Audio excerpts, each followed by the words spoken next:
Hello mga loves, good afternoon, and for today's video, maglilinis tayo ng mga itlog. Yun bang mga itlog na may mga iti-iti pa. So pupunasan natin mga langga, yung meron lang para pumuti, para gumanda, di ba? Para pag tininda na natin ay maputi siya. So ganun niya ginagawa, pinupunasan naman talaga yan. Pero minsan, tamad si Lola kaya hindi nagpupunas ng itlog. Diretso display lang. So ngayon pupunasan natin para maputi ang ating egg. Egg.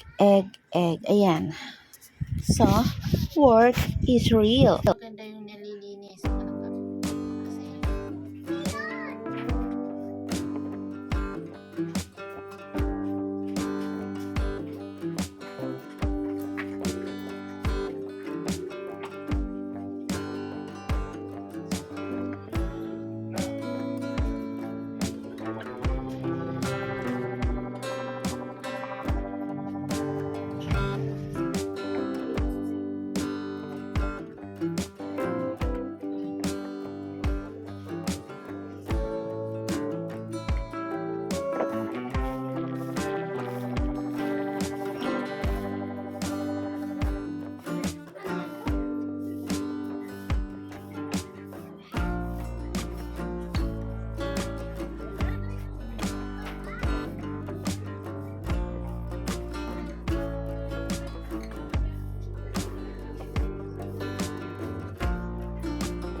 Ayan mga langga, nililinis ko siya para hindi naman nakakahiya dun sa bumili dahil may mga dumi yung kanyang balat, parang nakakahiya. So ayan, malinis na.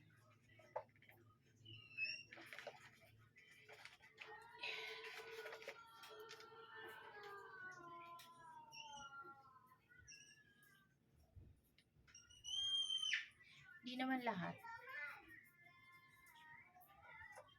Medyo madumi lang talaga.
Palod ko ante.